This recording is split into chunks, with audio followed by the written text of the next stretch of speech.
Assalamualaikum warahmatullahi wabarakatuh. Perkenalkan, nama saya Iwal Rahmayani, nomor induk mahasiswa 180351003. Saya dari Universitas Pancasakti Bekasi, Fakultas Ekonomi dan Bisnis, Program Studi Akuntansi. Saat ini saya sudah semester 5. Mata kuliah yang akan saya bahas adalah Communication and Editing Video Animation. Dosen pengampu yang saya hormati Pak Joni Desmanto. Materi pertama yang akan saya bahas adalah pengertian Communication and Editing Video Animation. Apa itu Communication and Editing Video Animation? Komunikasi visual berasal dari kata komunikasi yang berarti penyampaian pesan seseorang atau lebih kepada orang lain lewat media tertentu. Dalam komunikasi terdapat unsur di dalamnya, di antara lain ada komunikator, pesan, media, komunikan, efek, dan umpan balik.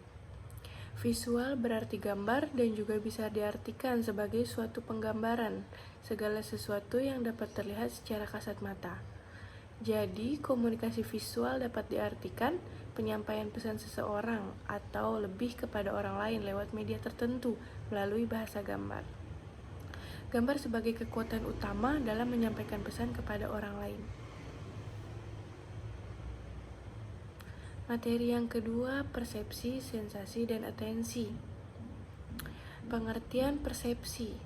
Persepsi merupakan suatu proses yang didahului oleh penginderaan, yaitu suatu stimulus yang diterima oleh individu melalui alat reseptor, yaitu indera. Alat indera merupakan penghubung antara individu dengan dunia luarnya. Persepsi merupakan stimulus yang diindera oleh individu, diorganisasikan kemudian diinterpretasikan sehingga individu menyadari dan mengerti tentang apa yang diindera. Dengan kata lain, persepsi adalah proses yang menyangkut masuknya pesan atau informasi ke dalam otak manusia. Berikut faktor-faktor yang mempengaruhi persepsi. Yang pertama, faktor internal. Yang mempengaruhi persepsi yaitu faktor-faktor yang terdapat dalam diri individu yang mencakup beberapa hal, antara lain fisiologis, minat, suasana hati, perhatian, kebutuhan yang searah, dan pengalaman dan ingatan. Yang kedua, faktor eksternal. Sementara itu, faktor-faktor eksternal yang mempengaruhi persepsi adalah: yang pertama, ukuran dan penempatan dari objek atau stimulus. Yang kedua, warna dari objek-objek. Yang ketiga, keunikan dan kekontrasan stimulus. Dan yang keempat, intensitas dan kekuatan dari stimulus. Apa itu persepsi visual? Dalam psikologi, persepsi visual adalah kemampuan manusia untuk menginterpretasikan informasi yang ditangkap oleh mata. Hasil dari persepsi ini disebut sebagai penglihatan. Unsur-unsur ragam psikologi dalam penglihatan secara umum terangkum dalam sistem visual atau visual system. Sistem visual pada manusia memungkinkan untuk beradaptasi dengan informasi dari lingkungannya. Masalah utama dari persepsi visual ini tidak semata-mata apa yang dilihat manusia melalui retina matanya. Namun lebih daripada itu adalah bagaimana menjelaskan persepsi dari apa yang benar-benar manusia lihat. Contohnya sebagai berikut. Ada berapa kaki gajah kah? Sebenarnya terlihat di gambar ini kaki gajah terlihat banyak ya. Padahal kaki gajah itu jumlahnya hanya 4. Selanjutnya, pengertian sensasi menurut para ahli. Yang pertama, menurut Dennis Kohn, proses sensasi terjadi bila alat-alat indera mengubah informasi menjadi impuls-impuls saraf dengan bahasa yang dipahami otak. Yang kedua, menurut Waldman, sensasi adalah pengalaman elementer yang segera, yang tidak memerlukan penguraian verbal, simbolis, dan konseptual. Yang ketiga, sensasi, deteksi atau pengalaman langsung terhadap energi fisik sebagai hasil dari kejadian di lingkungan maupun kejadian dalam diri kita. Selanjutnya, indera penerima. Indera penerima dapat dikelompokkan menjadi 3 kelompok sesuai dengan asal sumber informasinya. Yang pertama, ekstroseptor. Reseptor yang memberikan respon terhadap stimulus yang datang dari luar tubuh kita seperti cahaya, suara, bahan kimia, dan lain-lain. Yang kedua, interoseptor.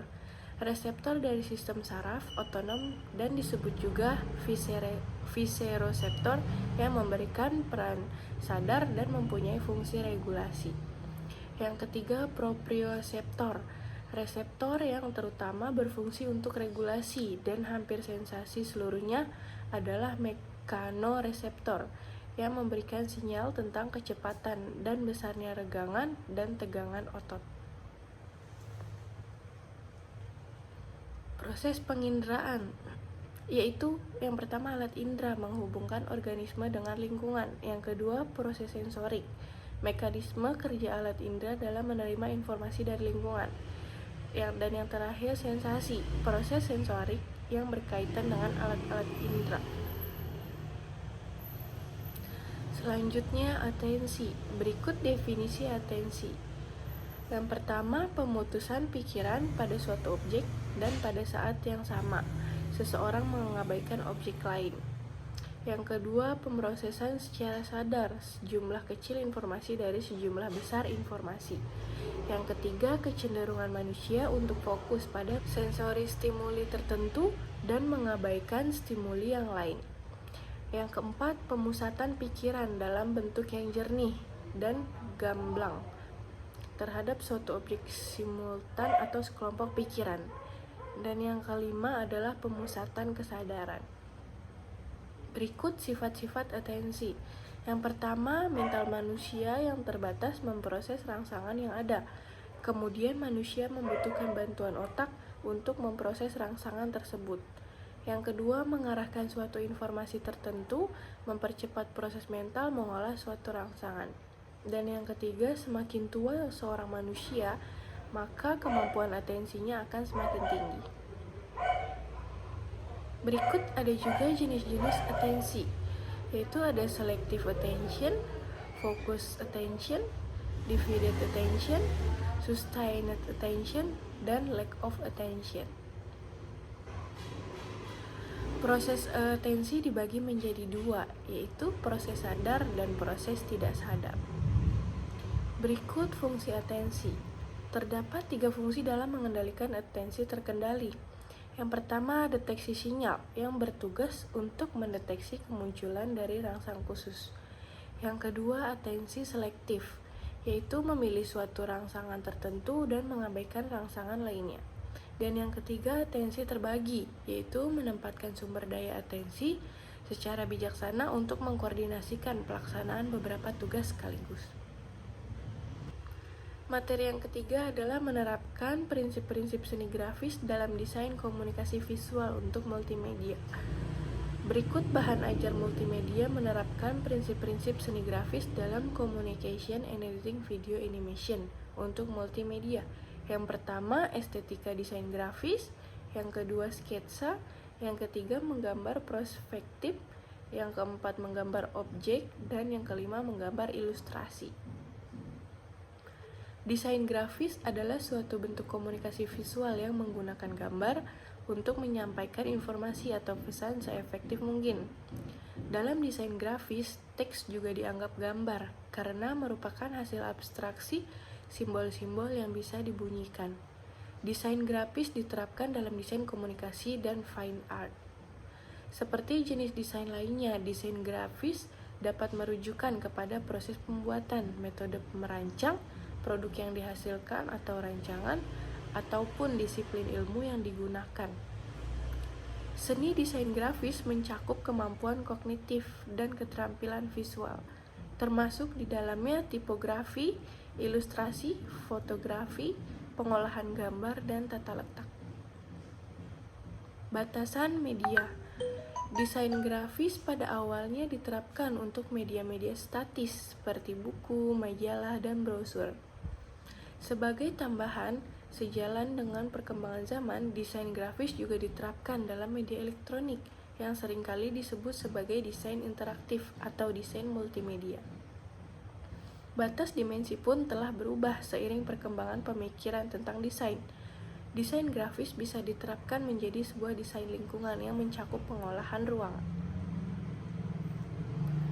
Berikut peralatan desain grafis. Peralatan yang digunakan oleh desainer grafis adalah ide, akal, mata, tangan, alat gambar tangan, dan komputer.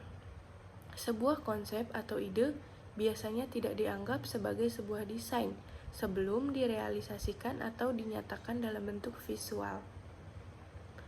Pada pertengahan 1980-an, kedatangan desktop publishing serta pengenalan sejumlah aplikasi perangkat lunak grafis memperkenalkan satu generasi desainer pada manipulasi image dengan komputer dan penciptaan image 3 dimensi yang sebelumnya adalah merupakan kerja yang susah payah. Berikut beberapa contoh desain grafis. Selanjutnya, manfaat desain grafis di bidang pendidikan dapat dilihat dari berbagai segi, yaitu yang pertama, mempercepat proses belajar mengajar dengan cara menyajikan suatu pelajaran dalam bentuk grafis. Yang kedua, memperkenalkan dunia desain grafis kepada siswa, sehingga siswa dapat mengimplementasikan di dalam lingkungannya. Yang ketiga, memperkenalkan kepada siswa tentang program aplikasi desain grafis. Dan yang keempat, mempersiapkan siswa agar dapat memahami dengan mudah pesan-pesan yang disampaikan dalam bentuk grafis. Secara garis besar, desain grafis dibedakan menjadi beberapa kategori. Yang pertama yaitu printing atau percetakan, yang memuat desain buku, majalah, poster, booklet, leaflet, flyer, pamflet, periklanan, dan publikasi lain yang sejenis. Yang kedua, web design. Desain untuk halaman web, film termasuk CD, DVD, CD multimedia untuk promosi. Yang ketiga, identifikasi atau logo, EGD atau Environmental Graphics Design merupakan desain profesional yang mencakup desain grafis, arsitek, desain industri, dan arsitek taman, desain produk, pemaketan, dan sejenisnya. Seorang desainer harus memiliki minimal 5 dimensi keilmuan, yaitu wawasan teknologi, wawasan sains, wawasan seni, wawasan sosial dan budaya, dan wawasan filsafat dan etika. Komunikasi grafis dan komunikasi visual. Komunikasi grafis adalah komunikasi pekerjaan dalam bidang komunikasi visual yang berhubungan dengan grafika atau cetakan atau pada bidang 2 dimensi dan statis. Dasar terminologi perlu untuk menjelaskan beda antara komunikasi grafis dengan komunikasi visual. Lalu komunikasi visual yang dapat diartikan sebagai proses penyampaian lambang-lambang yang mengandung pengertian tertentu oleh seseorang kepada orang lain melalui media cetak, media luar ruangan, media elektronik, tempat pajang, dan barang-barang kenangan. Berikut ini contoh-contoh media komunikasi visual. Yang pertama, media komunikasi cetak atau visual poster atau dalam dan luar, yaitu stiker, sampul buku, pembungkus, dan selipat.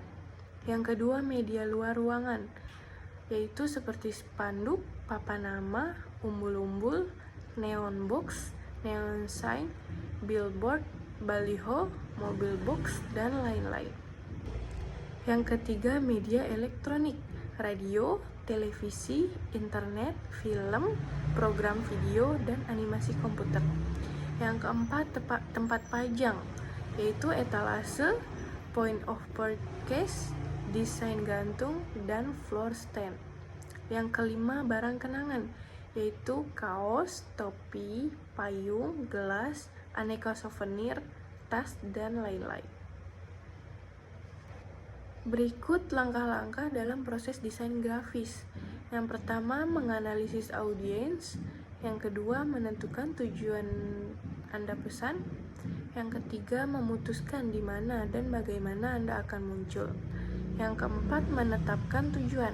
Yang kelima, mengatur teks dan gambar. Yang keenam, pilih format yang sesuai dan tata letak. Yang ketujuh, pilih sesuai tipe face, jenis ukuran, jenis gaya, dan spasi. Yang kedelapan, menambah dan memanipulasi grafik. Yang kesembilan, mengatur teks dan gambar. Yang kesepuluh, proses proofing. Dan yang kesebelas, memperbaiki dan menyempurnakannya. Selanjutnya, unsur desain, yaitu ada ilustrasi, tekstur, ruangan, teks, warna, bidang, dan garis. Desain grafis memiliki beberapa macam basis karya dengan melihat komposisi elemen-elemen yang terdapat dalam karya tersebut. Di antaranya, desain berbasis image, desain berbasis tipe, desain berbasis image dan tipe, desain berbasis simbol, logo, dan logotipe, dan desain grafis, sumber pesan, dan audiens. Grafis vektor dan bitmap. Yang pertama, grafis vektor adalah objek gambar yang dibentuk melalui kombinasi titik-titik dan garis dengan menggunakan rumusan matematika tertentu. Yang kedua, grafis bitmap adalah objek gambar yang dibentuk berdasarkan titik-titik dan kombinasi warna. Kelebihan grafis vektor yaitu ruang penyimpanan untuk objek gambar lebih efisien. Lalu, objek gambar vektor dapat diubah ukuran dan bentuknya tanpa menurunkan mutu tampilannya. Lalu dapat dicetak pada resolusi tertinggi printer Anda. Dan yang terakhir, menggambar dan menyunting bentuk vektor relatif lebih mudah dan menyenangkan. Lalu, kelebihan grafis bitmap yaitu dapat ditambahkan efek khusus tertentu sehingga dapat membuat objek tampil sesuai keinginan. Lalu dapat menghasilkan objek gambar bitmap dari objek gambar vektor dengan cara mudah dan cepat. Mutu hasilnya pun dapat ditentukan. Materi keempat yaitu bahasa visual. Bahasa yang berarti dibaca atau verbal, dan visual yang berarti dilihat atau rupa. Bahasa yaitu sistem tanda yang dipakai manusia untuk melahirkan pikiran dan perasaan yang diwujudkan dalam perkataan. Sedangkan visual yaitu sesuatu yang dapat dilihat dengan mata. Jadi, visual adalah merupakan penyampaian pesan kepada khalayak melalui berbagai hal yang dapat dilihat secara kasat mata, seperti warna, gambar, bentuk, dan penataan. Belajar dari bahasa rupa masa lalu. Bisa kita lihat gambar yang pertama, yaitu cetak tangan pada dinding gua mungkin dibuat dengan menekan tangan di dinding. Gambar yang kedua, lukisan-lukisan gua di Irian Jaya menggambarkan manusia dan kehidupan reptil dan kapal. Dan gambar yang ketiga, seekor kuda ditunggangi oleh 2 pengendara bertongkat ditemukan di Gua Raha, Pulau Muna, Sulawesi. Berikut bahasa verbal. Ada alfabet, tata bahasa, komposisi, retorika, dan kata klise. Di bahasa visual ada elemen rupa, tata rupa, media, retroik visual, dan klise visual. Berikut adalah contoh gambarnya. Tata rupa merupakan prinsip-prinsip desain yang digunakan untuk menciptakan desain komunikasi visual, yaitu kesatuan, harmoni, urutan, penekanan, kontras, dan keseimbangan. Elemen rupa merupakan elemen-elemen yang mendukung terciptanya desain komunikasi visual, yaitu warna, karakter huruf, animasi, gambar, penataan, dan bentuk media.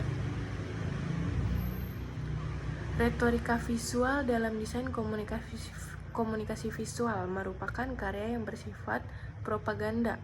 Propaganda berasal dari bahasa Latin yaitu propagare, artinya mengembangkan. Tujuannya untuk menanamkan komunikasi subjektif dengan menggunakan sugestif. Berikut contoh gambarnya. Clash visual merupakan menghasilkan karya desain komunikasi visual dengan cara meniru. Meniru bukan berarti menjiplak, tetapi belajar kepada para desainer atau mencontoh pada desain-desain yang sudah ada yang dianggap bagus. Berikut perbedaan gambar meniru dan menjiplak. Yang pertama, menjiplak. Berikut contoh gambarnya. Yang kedua, meniru. Berikut contoh gambarnya. Selanjutnya, penggalian ide. Pada proses penggalian ide dimulai dengan konsentrasi melihat suatu melalui A. Pendekatan masalah, B. Brainstorming, C. Seleksi, D. Alternatif, E. Inkubasi, F. Menemukan, G. Verifikasi, dan H. Produksi. Mungkin sekian materi Communication and Editing Video Animation yang dapat saya sampaikan. Mohon maaf jika ada kata-kata yang kurang baik. Sekian, Assalamualaikum warahmatullahi wabarakatuh.